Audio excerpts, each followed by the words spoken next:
आज की इस क्लास में मुताला करेंगे बच्चों हमारी दरसी किताब गुलिस्तान अदब के हिस्सा नस्र के सबक नंबर 8 का, और इस सबक का उन्वान है गालिब जदीद शोरा की मजलिस में। सबक को बच्चों मैंने 5 हिस्सों में तकसीम किया है। पहले हिस्से में हम तंज़ो मज़ाह का तारुफ हासिल कर चुके हैं। दूसरे हिस्से में हमने कन्हैया लाल कपूर की ज़िंदगानी के हवाले से और तर्ज तहरीर की खुसूसियात के हवाले से अहम मालूमात हासिल की है। इसके बाद तीसरे हिस्से से हम इस सबक का मुताला कर रहे हैं। सबक को मैंने 2 हिस्सों में तकसीम कर दिया है। इसके तीसरे हिस्से के अंदर हम गालिब का महफिल में आने वाला हाल पढ़ चुके हैं। महफिल में गालिब आते हैं और किस तरह की उनको शायरी सुनाई जाती है, किस तरह से गालिब उस शायरी को सुनकर परेशान होने लगते हैं, वो पहले हिस्से में दिखाया गया है। और चौथा हिस्सा जो इस सबक का दूसरा हिस्सा है, यहां पर मैं आपके सामने लेकर आया हूं, जिसका उन्वान है गालिब का मजलिस से भागना। इस हिस्से में गालिब शोरा की गज़लें सुनकर, जदीद शोरा के कलाम सुनकर परेशान हो जाएंगे और महफिल को छोड़कर वापस जन्नत की सैर को निकल जाएंगे, भाग जाएंगे। तो इस हिस्से का मुताला करेंगे अभी, और इसके बाद जो 5वां हिस्सा होगा वहां सबक से मुतालिक दरसी किताब में दिए गए सवाल और जवाब की मशक करेंगे। तो हम शुरू करते हैं सबक का चौथा हिस्सा, गालिब का मजलिस से भागना। बच्चों, हम सबक का मुताला कर रहे हैं जदीद शोरा की मजलिस है, जिसमें जदीद शायरी के बड़े बड़े नाम शामिल हैं। वहाँ नून मीम राशिद भी हाजिर हैं, वहाँ मीरा जी भी हैं, वहाँ फैज़ अहमद फैज़ भी हैं, वहाँ तकदीस हुसैन भी हैं, और वहाँ राजा मेहदी अली भी, और उनके साथ कई शायर जो जदीद शायरी के बड़े नाम हैं मौजूद हैं। इनकी मजलिस हो रही है और जन्नत से मिर्ज़ा गालिब को इस मजलिस में मदऊ किया गया है। मिर्ज़ा गालिब मजलिस में तशरीफ़ लाते हैं और मिर्ज़ा गालिब के सामने पहले तो मिर्ज़ा गालिब खुद कलाम सुनाते हैं और उसके बाद मिर्ज़ा गालिब के सामने ये जदीद शोरा भी अपने कलाम सुनाने लगते हैं। मिर्ज़ा गालिब ने अपने कलाम सुनाए, लेकिन उस कलाम में उन्होंने तब्दीलियाँ कर दी हैं और मिर्ज़ा गालिब के कलाम को गैर मौजू साबित कर दिया है, बेईमानी साबित कर दिया है कि मिर्ज़ा आपका कलाम इस दुनिया के फ़ायदे का नहीं है। और फिर ख़ुद का कलाम सुनाते हैं, तो वो कलाम के नाम पर क्या क्या सुनाते हैं आप पिछले हिस्से के अंदर मुताला कर चुके हो। नून मीम राशिद ने अपनी नज़्म सुनाई थी बदला, उसके अंदर भूत था, उसमें दफ्तर था और उसके अंदर ख़ुदकुशी का ख्याल था, अंगीठी थी, तरह तरह के मौजू उसके अंदर शामिल थे। जब ये नज़्म बदला नून मीम राशिद ने सुनाई तो महफिल के ऊपर वजद तारी हो गया, सभी झूमने लगे। मीरा जी तो यहाँ तक कहने लगे कि ये जो नज़्म नून मीम राशिद ने सुनाई है ये इस सदी की सबसे बेहतरीन नज़्म है। मेरी नज़र में ऐसी बेहतरीन नज़्म आज तक कभी नहीं गुजरी है, इससे अच्छी नज़्म और कोई हो नहीं सकती। सभी एक दूसरे को मानी खेज नज़रों से देखते हैं, माने निकालने की कोशिश करते हैं नज़्म के और सभी इस तरह हो जाते हैं कि जैसे बहुत उम्दा कलाम सुन लिया हो, बहुत बेहतरीन कलाम सुन लिया हो, और इससे बड़ा कलाम, इससे अच्छा कलाम, इससे अच्छी नज़्म आज तक उनके सामने पेश नहीं आई हो। यहाँ पर बताया गया है सब के ऊपर वजद तारी हो जाता है, यानी उस महफिल से गाफिल हो जाते हैं, नज़्म में इतना खो जाते हैं कि उनको कुछ होश नहीं कि दुनिया में क्या हो रहा है, दुनिया के आसपास क्या हो रहा है। वो खोए हुए हैं और नज़्म की तारीफ़ों के पुल बांधे जा रहे हैं, नज़्म की तारीफ़ें करे जा रहे हैं। कौन थे ये? जदीद शोरा, जदीद शायरी के ऊपर तंज किया जा रहा है, मिर्ज़ा गालिब के ज़रिए तंज किया जा रहा है। हालांकि कदीम शोरा को भी निशाने पर लिया जाएगा, लेकिन अभी कन्हैया लाल कपूर का सारा निशाना जदीद शायरी की तरफ है। तो जब ये वजद का आलम है, महफिल में गहमा गहमी हो रही है, हर कोई हैरत में है कि इस तरह की नज़्म को इंसान कैसे सुना सकता है, तब गालिब का हाल देखिए कि गालिब क्या सोच रहे हैं।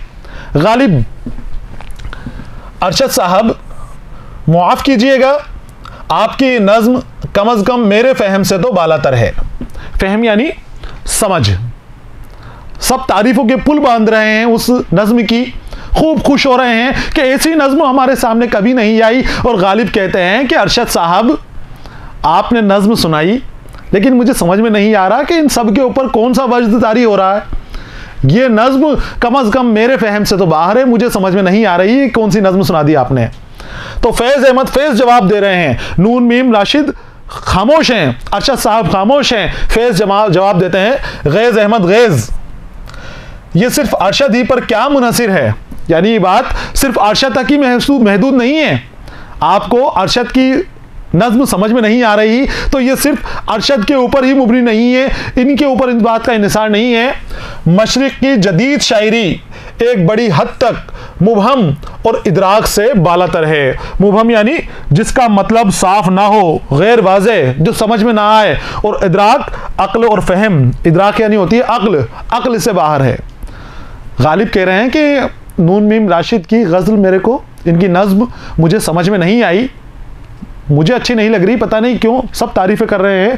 तो राशिद साहब कहते हैं, फैज़ अहमद फैज़ कहते हैं कि बिल्कुल ठीक है, आपके समझ में नहीं आई। और ये बात इन्हीं तक महदूद नहीं है, जदीद शोरा, जो मगरिबी जदीद शोरा हैं, उनकी नज़्म भी बहुत से लोगों को समझ में नहीं आती। तो जदीद शायरी के साथ होता है, क्योंकि कई कई इशारों के अंदर बात करते हैं, कनायों के अंदर बात करते हैं, बात क्या कर रहे हैं और कहाँ उसको रखकर वो बोलते हैं, तो हर आदमी को उनकी शायरी समझ में नहीं आती। मीम नून अरशद भी अब बीच में बोलते हैं। मसलन मेरे एक दोस्त के इस शेर को लीजिए, यानी गैज़ अहमद गैज़ ने कहा कि शायरी लोगों को समझ में आ जाए, ये हो नहीं सकता, जदीद नज़्म सभी लोगों के समझ में नहीं आती। तो मीम नून अरशद कहते हैं कि मेरे एक दोस्त का भी एक शेर है, सुनिए इसको। पापोश की क्या फिक्र है, दस्तार संभालो, पायाब है जो मौज गुजर जाएगी सर से। पापोश जूता। इस शेर का मफहूम हम समझने की कोशिश करते हैं, फिर उसके बाद गालिब का नजरिया भी देखेंगे, गालिब क्या कहते हैं। मीम नून अरशद ने अपने दोस्त का शेर सुनाया है, वो कहते हैं पापोश की क्या फिक्र है, जूतों की क्या फिक्र है, दस्तार संभालो, दस्तार यानी पगड़ी, जूतों की क्या फिक्र कर रहे हो, अपना दस्तार संभालो, यानी सर से लेकर पैर तक की बात हो रही है, नीचे से लेकर ऊपर तक की बात हो रही है। पापोश जूता और दस्तार पगड़ी, जूता जो सबसे नीचे पहने जाता है और पगड़ी जो सबसे ऊपर पहनी जाती है, नीचे से लेके ऊपर तक की बात हो गई।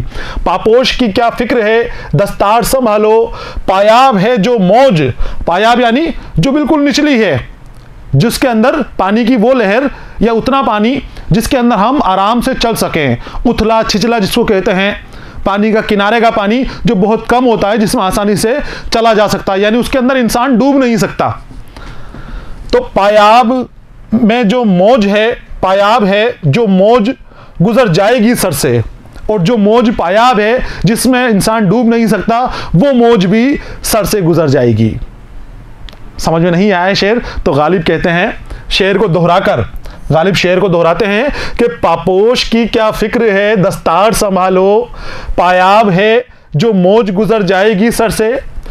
साहब सच तो यह है कि अगरचे इस शेर में सर और पैर के अल्फाज शामिल हैं, मगर बावजूद उस शेर का न सर है न पैर है। गालिब कहते हैं कि इसमें सर की भी बात हो गई, इसमें पैर की भी बात हो गई, सर पैर के दोनों जुमले इस्तेमाल कर लिए गए हैं, दोनों अल्फाज इस्तेमाल कर लिए गए हैं, लेकिन इसके बावजूद भी ये शेर बेसिर पैर का है, ना तो इसके सिर नजर आता है मुझे, ना पैर नजर आता है। मीम नून अरशद। अजय छोड़िए इस हर्फगिरी को, आप इस शेर को समझें, आप इस शेर को समझे ही नहीं, मगर खैर इस बहस में क्या रखा है, क्यों ना अब डॉक्टर कुर्बान हुसैन खालिद से दरख्वास्त की जाए कि अपना कलाम पढ़ें। मीम नून अरशद जो सदारत भी संभाले हुए हैं, अब बात को आगे बढ़ा रहे हैं कि चलो ठीक है, आप नहीं समझे तो कोई बात नहीं, आपके समझ में ही नहीं आने वाले शेर ये हमारे। डॉक्टर कुर्बान अली से कहते हैं हम कि वो अपना कलाम सुनाएं।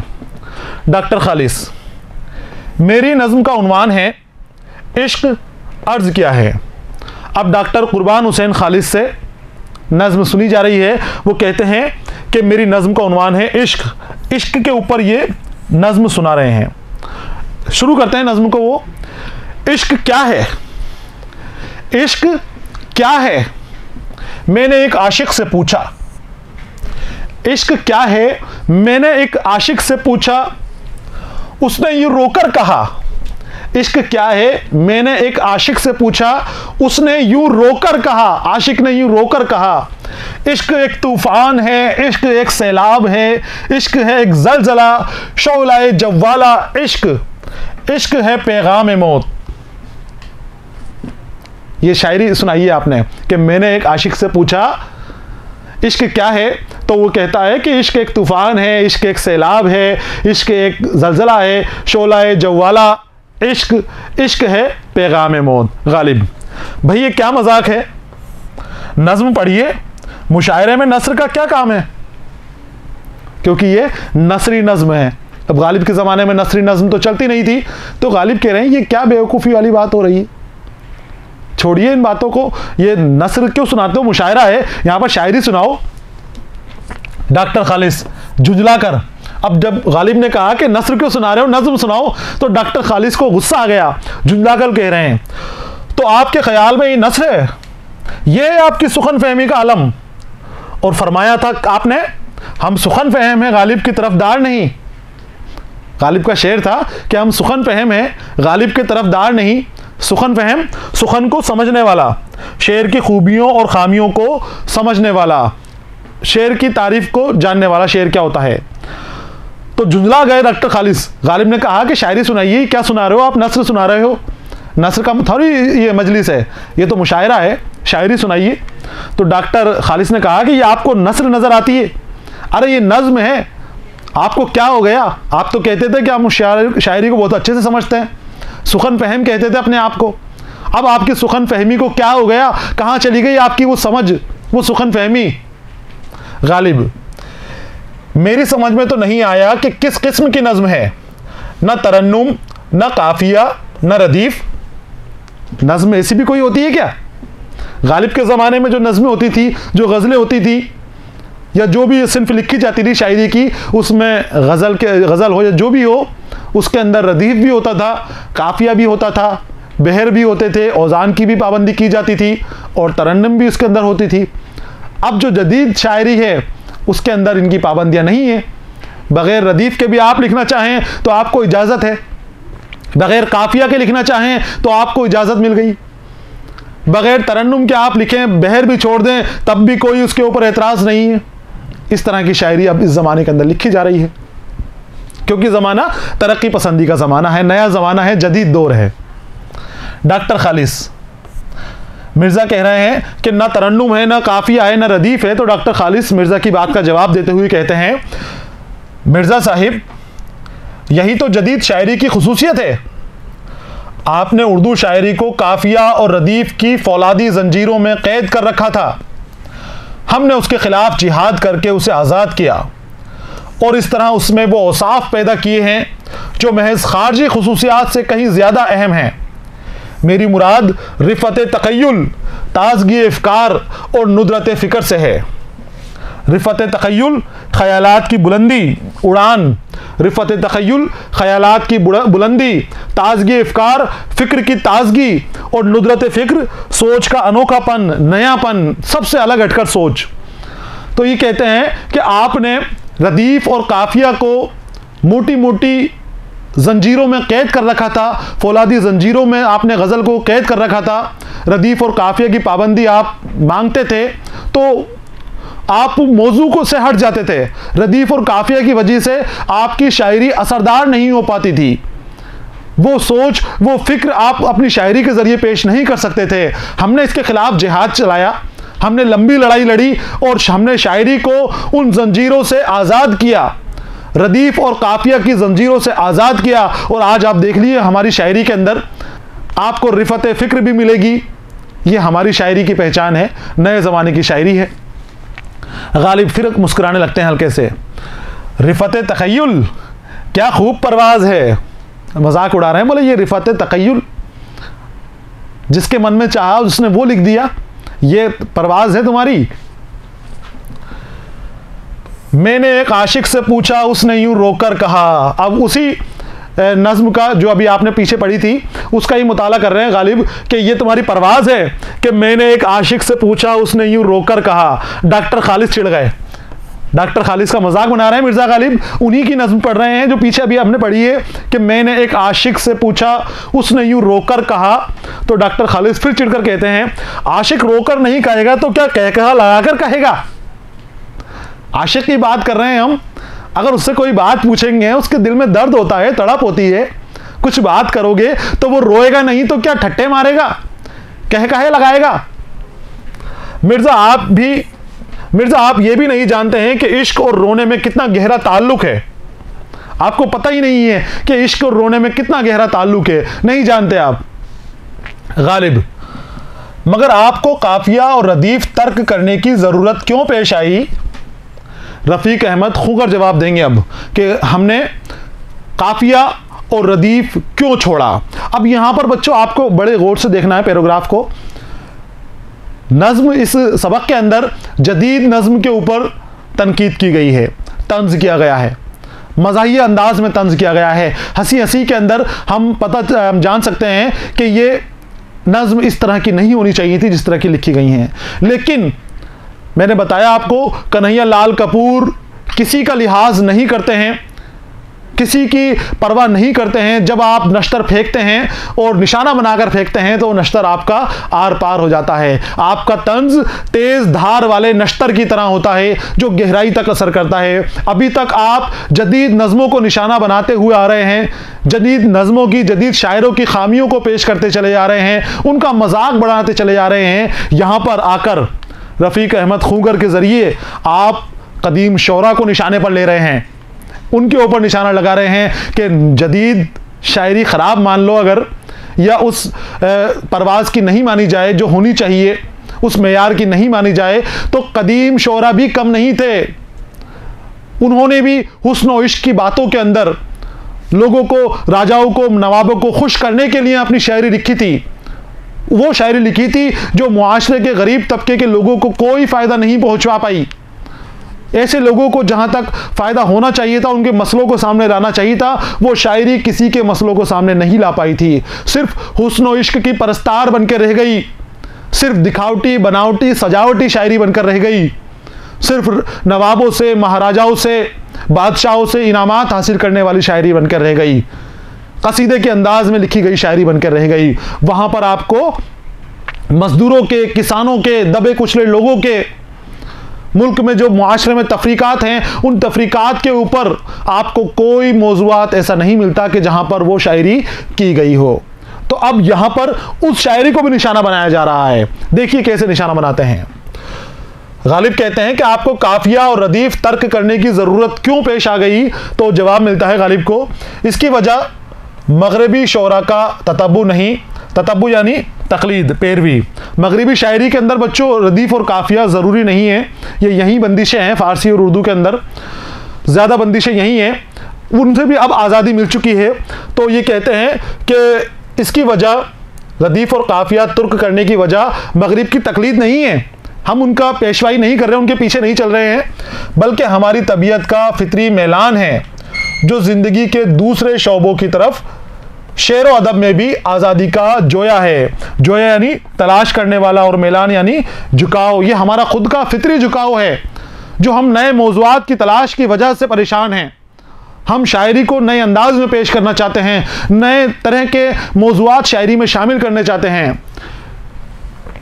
इसके अलावा दौर जदीद की रूह इनकलाब, कशमकश, तहकीक, तजस्सुस, ताक़ुल परस्ती और जद्दोजहद है।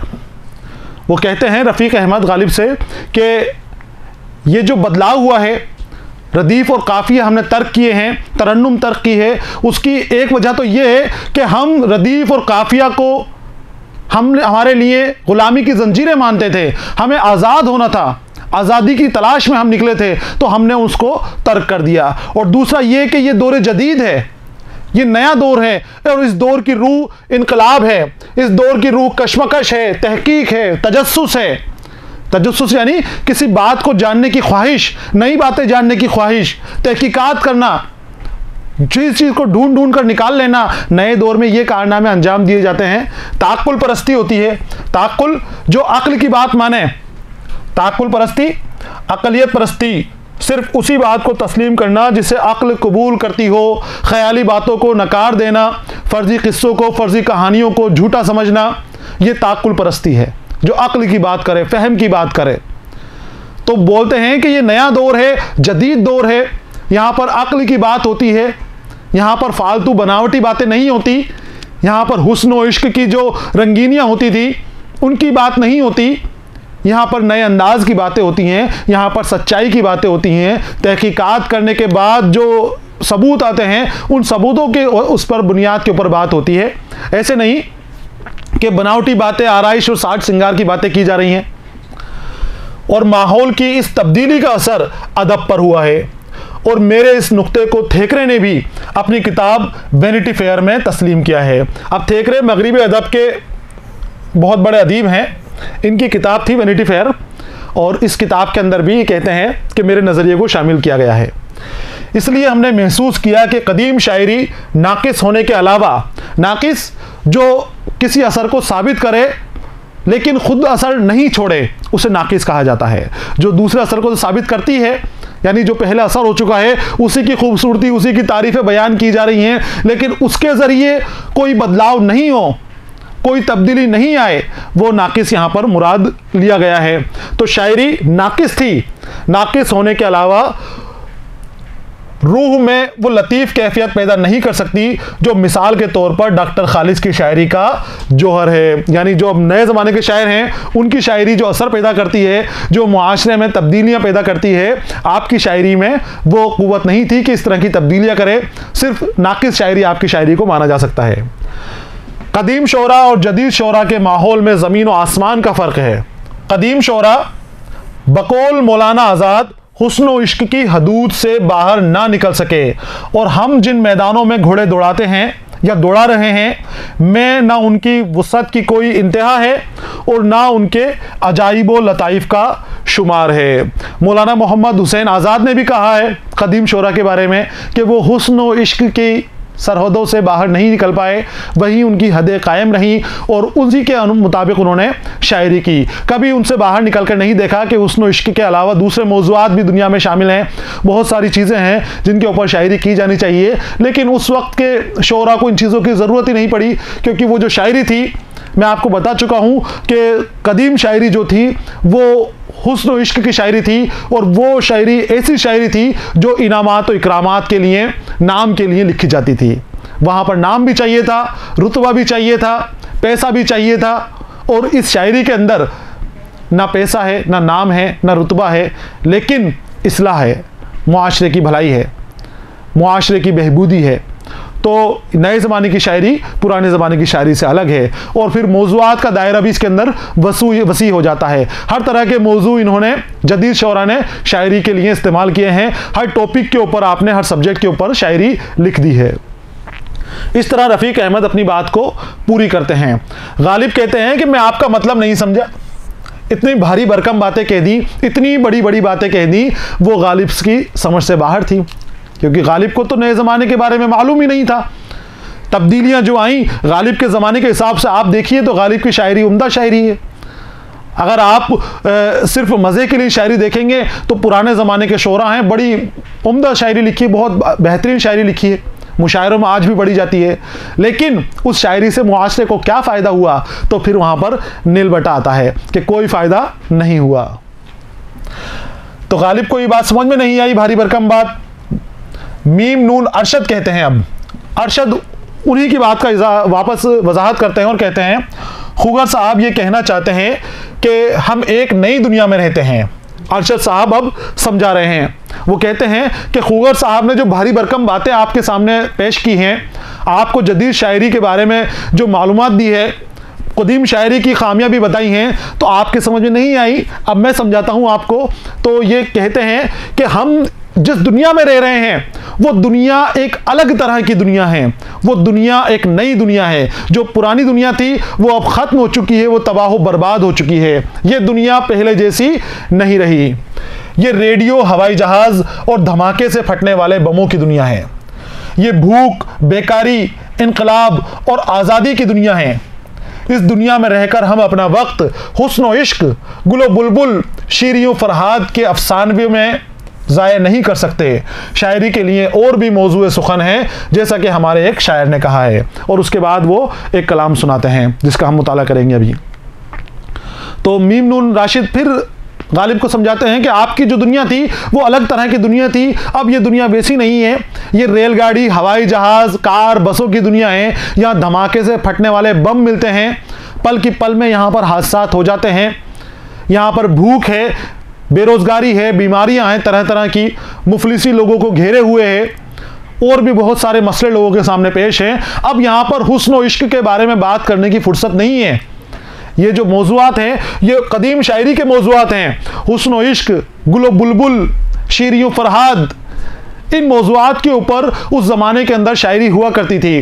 तो ये कहते हैं कि अब उन मौजूआत के ऊपर बात करने की फुर्सत नहीं है, हुस्न व इश्क की फुर्सत नहीं है। जब पेट खाली है तो क्या कोई इश्क की बातें कर सकता है? वो तो फिर अपनी रोटी को ही याद करेगा, रोटी की ही बात करेगा। तो समझा रहे हैं नून बिन राशिद कि अब वो ज़माना नहीं है तुम्हारा वाला, जो बादशाहों का था, सुल्तानों का ज़माना था, वो ख़त्म हो चुका है, जा चुका है। अब ये दुनिया गरीबी और भूखमरी की दुनिया है। ये दुनिया अब ख्वाहिशात की दुनिया है। पेट भरने के बाद भी बहुत सारी ख्वाहिशें हैं जो इंसान पूरी करना चाहता है और उनके पीछे वो जद्दोजहद करता है, जुस्तजू में लगा रहता है। अब वो शेर सुनाते हैं अपने एक शायर दोस्त का। आज तक सुर्खों सिया सदियों के साए के तले, आज तक सुर्खों सिया सदियों के साए के तले, आदम व हव्वा की औलाद पे क्या गुजरी है। आज तक सुर्खों सिया सदियों के साए के तले, आदम व हव्वा की औलाद पे क्या गुजरी है। मौत और जीस्त की रोज़ाना सफ़ आराई है, जीस्त यानी ज़िंदगी, मौत और जीस्त की रोज़ाना सफ़ आराई है। एक कतार में खड़ा होना सफ़ आराई कहलाता है, किसी के खिलाफ मुकाबले की तैयारी करना। ये दुनिया ऐसी है कि यहाँ पर रोज़ ज़िंदगी और मौत के बीच जद्दोजहद करनी पड़ती है। अगर आज आप काम के ऊपर नहीं निकले तो आपकी ज़िंदगी का भरोसा नहीं है कि आपके बच्चों को शाम को खाना मिलेगा नहीं मिलेगा, कल आपकी ज़िंदगी रहेगी या नहीं रहेगी। और आप बाहर निकल गए घर से तो वहाँ भी आपका भरोसा नहीं है कि आप शाम को वापस घर लौटोगे कि नहीं लौटोगे। कहते हैं आदम व हव्वा की औलाद पे क्या गुजरी है, मौत और जीस्त की रोज़ाना सफ़ आराई है। हम पे क्या गुजरेगी, अजदाद पे क्या गुजरी है। अजदाद बीते हुए लोग, पुराने लोग, बुजुर्ग। तो हम पे क्या गुजरेगी, आने वाले वक्त में हम पर क्या गुजरेगी और हमारे अजदाद पे क्या गुजरी है। यह हसीन खेत फटा पड़ता है जो बन जन के, यह हसीन खेत फटा पड़ता है जो बन जन का। ये हर एक सिमत पुरस्रार कड़ी दीवारें हैं। ये भी हैं ऐसे कई और भी मजमून होंगे, ये भी हैं ऐसे और भी कई मजमून होंगे। ये भी बच्चों एक नज़्म है और यहाँ पर पेश करी है और दुनिया की जद्दोजहद को ये नज़्म ज़ाहिर कर रही है कि अब शायरी हुस्न और इश्क का काम नहीं है, अब शायरी ज़िंदगी को आगे बढ़ाने का नाम है। शायरी के ज़रिए मसलों को पेश किया जाता है, लोगों की ज़िंदगी को आसान बनाते हुए काम किए जाते हैं। अब यहाँ पर दो वक्त की रोटी बहुत बड़ा मसला है, ज़िंदगी और मौत बड़ा वाला मसला है। आज हम निकलते हैं तो हमारा कोई भरोसा नहीं, शाम को घर पहुँचेंगे नहीं पहुँचेंगे। रोज़ जद्दोजहद होती है, ज़िंदगी के साथ लड़ते हैं और ज़िंदगी इस तरह से गुजर बसर हो रही है। तो ये भी हैं ऐसे कई और भी मजमून होंगे। यानी ये जो हैं बताए हैं ऊपर मौजू, इन मौजूआत के ऊपर तो शायरी की जाएगी और भी कई मजमून होंगे जिनके ऊपर शायरी की जाएगी। अब राजा मेहर अली ख़ान भी उनकी बात की ताकीद करते हैं कि हाँ बहुत खूब, बहुत खूब। ये भी हैं ऐसे कई और भी मजमून होंगे। ऐसे ही मज़ामीन में से एक मजमून डाक खाना, जो मेरी इस नज़्म का, जो मैं अभी आपके सामने पढ़ूंगा, मौजू है। मजमून के बारे में बात चल रही थी कि अब वो मजमून होंगे जो इंसानी ज़िंदगी से ताल्लुक़ रखते हैं, जो सच्चाई से वाबस्ता हैं, उस तरह के मजमून के ऊपर, उस तरह के मौज़ूआत के ऊपर शायरी होगी। तो राजा मेहर अली ख़ान बीच के अंदर ही बोल पड़े कि बहुत खूब, मजमून की बात हो रही है, ये भी मजमून है और ऐसे और भी कई होंगे। और ऐसा ही एक मजमून मैं आपके सामने लेकर आया हूं जिसका उन्वान है डाक खाना। डाक खाने के ऊपर शायरी करेंगे, अब डाक खाने के ऊपर नज्म लिखेंगे। गालिब हैरत पे बढ़ गए, कहते हैं डाक खाना, डाक खाना भला कोई मौजू है, इसके ऊपर शायरी की जा सकती है। राजा मेहर अली ख़ान, मिर्ज़ा इसमें हैरान होने वाली क्या बात है, सुनिए अर्ज क्या है। राजा मेहर अली ख़ान मिर्ज़ा से कहते हैं कि बात बात के ऊपर हैरान हो रहे हो, कभी मौजू के ऊपर, कभी शायरी के ऊपर, अब आप खामोशी से सुनिए। मिर्ज़ा इसमें हैरान होने की क्या बात है, सुनिए अर्ज करता हूँ। अब सुनिए आप राजा मेहर अली ख़ान की नज़्म डाक खाना, बड़े गौर से सुनना है बच्चों आपको भी। डाक खाने की है अंदर आज उफ कितना हुजूम, डाक खाने के है अंदर आज उफ कितना हुजूम, डालने को खत खड़े हैं किस कदर उफ आदमी, डाक खाने के अंदर आज उफ कितना हजूम, डालने को खत खड़े हैं किस कदर उफ आदमी, उनमें हर एक की तमन्ना है कि वो, उनमें हर एक की तमन्ना है कि वो डाल कर जल्दी से खत या पार्सल, उनमें हर एक की तमन्ना है कि वो डाल कर जल्दी से खत और पार्सल, भाग कर देखे कि उसकी साइकिल है पड़ी बाहर जहां रखकर उसे। क्या खूब नज्म है। सबको जल्दी है, डाल कर जल्दी से अपना खत या पार्सल, भाग कर देखे कि उसकी साइकिल है पड़ी बाहर जहां रखकर उसे। डाक खाने में अभी आया था वो खत डालने, जा रहे हैं खत चार अतराफ को, चार अतराफ चारों दिशाएं, चारों तरफ जा रहे हैं खत चार अतराफ को, बंबई को, मिस्र को, लंदन को, कोहे काफ को। ये कोहे काफ कहानियों का घाटी है, कहानियों की वादी है जहां जिन्नात और परियां वगैरह रहते हैं। एक पहाड़ जो एशिया को चक के शुमाल में वाक़ है। मुराद वो जगह जहां कोहे काफ की परियां मशहूर हैं। इस जगह के लिए बच्चों परियां और जिन्नात मशहूर हैं, कहानियों की है। कहानियों के अंदर इस जगह का कोहे काफ का इस्तेमाल किया जाता है। ज़्यादातर यहाँ पर राजकुमारों को या फिर जो बागी होते हैं जिन्नातों के, परियों के, उनको कैद करने के लिए इस जगह का इस्तेमाल किया जाता है। तो कई कहानियों में कोहे काफ का नाम आता है। तो अब खत जा रहे हैं, कहाँ कहाँ जा रहे हैं? तो ये कहते हैं बंबई को, मिस्र को, लंदन को, कोहे काफ को। देखना आई है एक औरत लिफाफा डालने। शायर की शायरी देखिए, अंदाज देखिए। देखना आई है एक औरत लिफाफा डालने, कौन कहता है कि औरत, कौन कहता है कि औरत है ये तो लड़का है किसी कॉलेज का, जिसके बाल खुदो खाल इस कदर मिलते हैं औरत से कि हम उसको औरत का समझते हैं बदल। उफ हमारी लफ्ज़ें, खुदो खाल शक्ल सूरत। कुछ इनको दिखा तो कहते हैं कि देखना डाक खाने में एक औरत डाक डालने आई है, तो कौन कहता है औरत है ये, वो तो एक लड़का है कॉलेज का, जिसके बाल लंबे लंबे बाल और उसका खुदो खाल चेहरा वगैरह, ऐसा लगता है दूर से देखने पर कि जैसे वो कोई औरत हो। लग़्ज़िश फिसल जाना, गलती कर जाना। उफ हमारी लग़्ज़िशें, ये हमारा बात बात के ऊपर फिसल जाना। ये मक्कारी पने की तरफ इशारा कर रहे हैं। है मगर किस शख्स का ये सब कसूर, क्या नज़र मेरी नहीं करती है काम। छटपटा सा हो गया है शाम का, या हमारे है तमद्दन का कसूर। या तो शाम हो गई, मेरी नज़र काम नहीं कर रही, मुझे नज़र नहीं आ रहा कि ये औरत है कि ये लड़का है। लेकिन इसमें दो बातें हो सकती हैं कि या तो ये छटपटे का वक्त हो गया है, शाम का वक्त हो गया है, जिस वक्त सूरज गुरूब होता है उसे झटपटा झुटपुटा कहा जाता है। तो या तो झटपटे का वक्त हो गया है, झुटपुटे का वक्त हो गया है, और या फिर हमारी तहजीब का कसूर बता रहे हैं। तमद्दन यानी तहजीब, मुआशरे का रहन सहन। कि हमारे नौजवान, यह हमारा तहजीब इस तरह हो गई कि हमारे नौजवान डाक खाने में हैं जब आते लिफाफा डालने, इस कदर देते हैं वो धोखा हमें कि नज़र आती हैं हमको औरतें। ये नज़्म पढ़कर सुनाई। अब आगे देखिए, इसकी ज़ोरों की दाद दी जाती है। हर तरफ से मरहबा भाई कमाल कर दिया के नारे बुलंद होते हैं। मिर्ज़ा गालिब की सरासीमगी हर लम्हा बढ़ती चली जाती है। सरासीमगी खौफ, घबराहट, बेचैनी।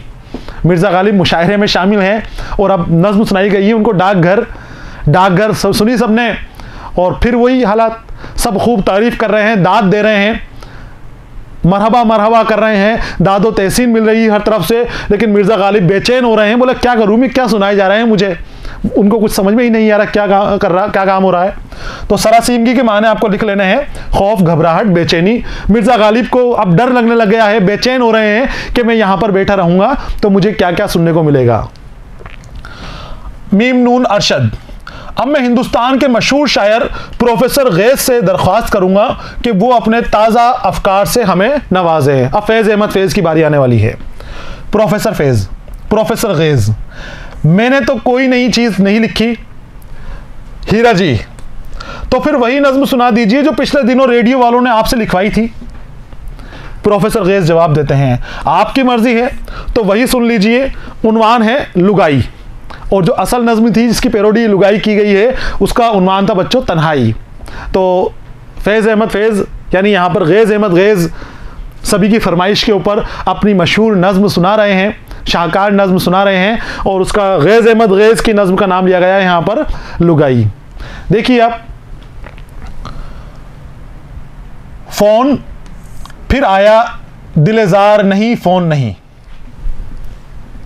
साइकिल होगा कहीं और चला जाएगा, ढल चुकी रात उतरने लगा खंभों का बुखार, कंपनी बाग में लंगड़ाने लगे सर्द चिराग, थक गया रात को चिल्ला के हर एक चौकीदार, गुल करो दामने अफसुर्दा के बोसीदा दाग, याद आता है मुझे सुरमए दुम्बालादार। सुरमे या काजल की लकीर, काजल के सुरमे की लकीर याद आ रही है। याद आता है मुझे सुरमए दुम्बालादार, अपने बेख्वाब घरौंदे ही को वापस लौटो, अब यहाँ कोई नहीं आएगा। ये फैज़ अहमद फैज़ की नज़्म तन्हाई की पैरोडी है बच्चों। तन्हाई का आप मुताला करें, बहुत खूबसूरत नज़्म है, बहुत उम्दा किस्म की नज़्म है, आज़ाद नज़्म है, लेकिन आप पढ़ेंगे तो अलग ही उसमें कैफ आएगा आपको। ज़रूर उस नज़्म को पढ़ें, तन्हाई का उन्वान से शामिल है वो। और यहाँ पर उसकी पैरोडी की है आपने लुगाई के नाम से, तो पैरोडी भी अच्छी की है, खूबसूरत की है, लेकिन मज़ाहिया अंदाज में की है। नज़्म के दौरान में अक्सर मिसरे 2-2 बल्कि 4-4 बार पढ़वाए जाते हैं और प्रोफेसर गैस बार बार मिर्ज़ा गालिब की तरफ दाद तलब निगाहों से देखते हैं। मिर्ज़ा गालिब मबहूत हैं, मबहूत यानी हैरत ज़दा, हैरान और परेशान हैं। जब इस नज़्म लुगाई को यहाँ पर पढ़ा जा रहा है तो सभी खुश हो रहे हैं, कैफ में डूबे हुए हैं। 2-2 बार 4-4 बार मिसरों को पढ़ाया जाता है कि बार बार पढ़िए फिर पढ़िए करते रहते हैं, सब खुश हो रहे हैं सबके सब। लेकिन फैज़ की नज़र जो है, गैस की नज़र मिर्ज़ा गालिब के ऊपर टिकी हुई है। वो चाहते हैं मिर्ज़ा गालिब से तारीफ़ हासिल करना, मिर्ज़ा गालिब की तरफ से वो दाद चाहते हैं, तहसीन चाहते हैं, लेकिन मिर्ज़ा गालिब तो खुद परेशान है, वो कैसे दाद और तहसीन दें। तो मिर्ज़ा गालिब मबहूत हैं, हैरत ज़दा हैं, परेशान हैं, उनको समझ में नहीं आ रही कि क्या चल रहा है यहाँ पर इस दुनिया में, ये कहाँ जा रही है दुनिया, मिर्ज़ा गालिब को समझ में नहीं आ रहा। तो मीम नून अरशद कहते हैं, हज़रात मेरे ख़्याल में ये कोई इश्किया नज़्म नहीं है, बल्कि इसमें शायर ने एंटी फाशिस्ट जज्बे को खूब निभाया है। एंटी फाशिस्ट मजहबी तंग नज़री और जुल्म और जर्री की ताकतों के ख़िलाफ़ आवाज़ उठाने वाला, फाशिस्ट जो जुल्म करने वाला और एंटी फाशिस्ट जुल्म के ख़िलाफ़ आवाज़ उठाने वाला।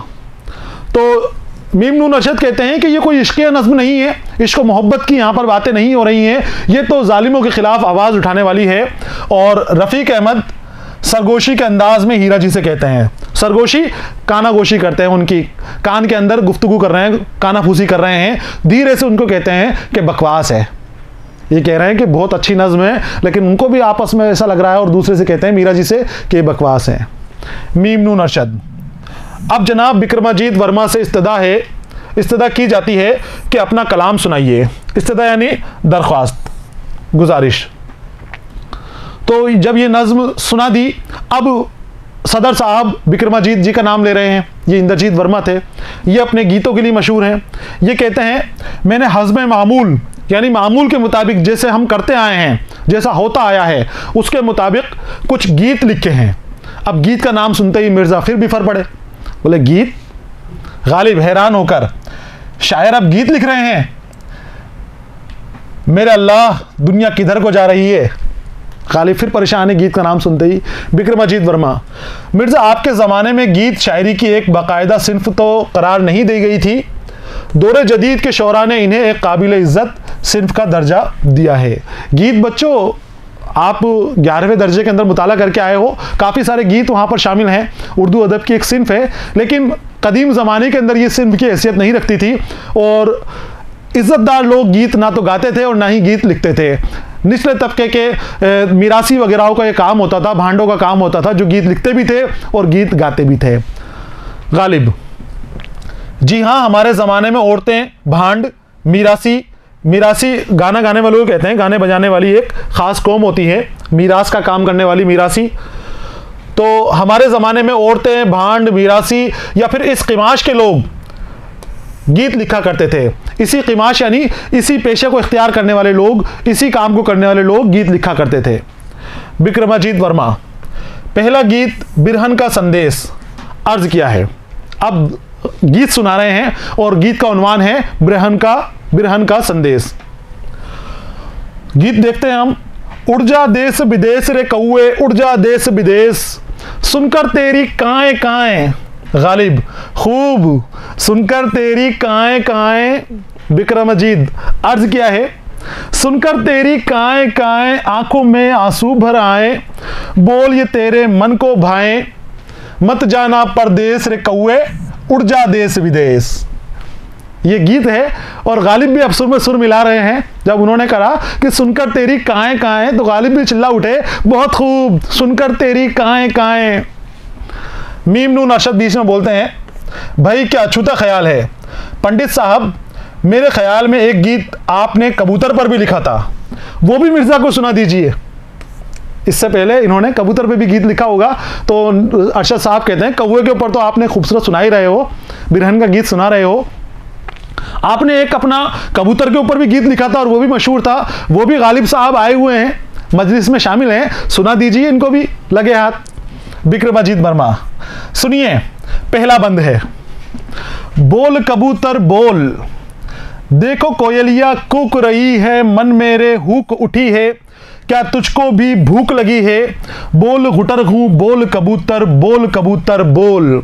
ये गीत सुना रहे हैं, बोल कबूतर बोल, बोल कबूतर। और बाकी शौरा इनके साथ आवाज मिलाने लग गए, सब खुश हो गए कबूतर के गीत सुन के, एक जुबान होकर एक साथ सब चिल्लाते हैं, बोल कबूतर, बोल कबूतर, बोल कबूतर बोल। इस असना में, असना यानी इस वक्त के अंदर, इस दरमियान, इस बीच मिर्जा गालिब निहायत घबराहट और सरासीमगी की हालत में दरवाजे की तरफ देखते हैं, बाहर देखते हैं, अब निकलने का रास्ता देख रहे हैं, गालिब भागना चाहते हैं क्योंकि सब यहां पर गुटरगू करना शुरू कर दिया, सभी गा रहे हैं बोल कबूतर, बोल कबूतर बोल। अब बिक्रमाजीत फिर शुरू करते हैं। अब दूसरा बंद सुनिए, दूसरा बंद आ रहा है, आप भी सुनिए दूसरे बंद को। बोल कबूतर बोल, क्या मेरा साजन कहता है, क्यों मुझसे रूठा रहता है, क्यों मेरे ताने सहता है, भेद ये सारे खोल कबूतर, बोल कबूतर, बोल कबूतर। और एक जुबान होकर बाकी शायरा जितने भी मजलिस में शामिल है शोरा, सभी बोल उठते हैं, बोल कबूतर, बोल कबूतर, बोल कबूतर बोल। सभी गाने लग जाते हैं साथ में। इस शोरगुल की ताब ना लाते हुए, यानी ध्यान में ना लाते हुए शोरगुल को, मियाँ रफ़ीक अहमद खूगर और अब्दुल हई निगाह के सुनाने की बारी आने से पहले ही मिर्ज़ा गालिब भागकर कमरे से बाहर निकल जाते हैं। अभी और शोरा के भी नंबर आने हैं, वो भी सुनाने वाले हैं, लेकिन जब शोरगुल हुआ तो बगैर ध्यान लगाए चुपचाप गालिब निकलते हैं और निकलकर भाग जाते हैं, भाग के वापस जन्नत चले जाते हैं कि मेरे लिए तो जन्नत ही ठीक है, अच्छा हुआ कि मैं इंतकाल कर गया, अगर मैं इस दुनिया में रहता तो मैं तो जी नहीं पाता, इन शोरा की मजलिस में मैं नहीं रह पाता। और इस तरह हमारा यहाँ पर सबक का दूसरा हिस्सा गालिब का महफिल से भागना मुकम्मल हो जाता है। देखिए किस तरह की गज़लें सुनाई, किस तरह की नज़में सुनाई कि गालिब भी इस महफिल से उठकर चले गए हैं। यहाँ पर बच्चों सबक मुकम्मल हो गया है। अगले हिस्से के अंदर हम सबक से मुताल्लिक सवालों के जवाबात हासिल करेंगे। तंज़ो मज़ाह के ज़रिए जदीद शायरी को निशाना बनाया गया है, जदीद शौरा को निशाना बनाया गया है और कदीम शायरी के ऊपर भी आपने कुछ इल्ज़ामात लगाए हैं, और जो भी इल्ज़ामात लगाए हैं बहुत वाजिब हैं। जो बात कहते हैं साफ गोई से कहते हैं। कन्हैया लाल कपूर तंज़ो मज़ाह के लिए जाने जाते हैं, तंज़ के ज़रिए अपनी बात कहते हैं और मुआशरे की इस्लाह करने, शायरों की इस्लाह करने के लिए आगे बढ़ते रहते हैं। मैं आपको बता चुका हूं कि कन्हैया लाल कपूर अदब से ताल्लुक़ रखते हैं, अदबी मौज़ूआत के ऊपर आप लिखते हैं, ये भी अदबी आपकी तख्लीक है। यहाँ पर मिर्ज़ा गालिब को जदीद शौरा की मजलिस में बुलाया गया है और मिर्ज़ा गालिब के ज़रिए जदीद शायरी के ऊपर तंज़ किया गया है कि जदीद शायरी के नाम पर क्या क्या कारस्तानियाँ होती हैं, किस तरह की शायरी की जाती है। अगले हिस्से में हम इस सबक से मुताल्लिक सवालों के जवाबात हासिल करेंगे। अगले हिस्से तक आपको इंतज़ार करना है। पढ़ते रहिए, खुश रहिए, अलविदा।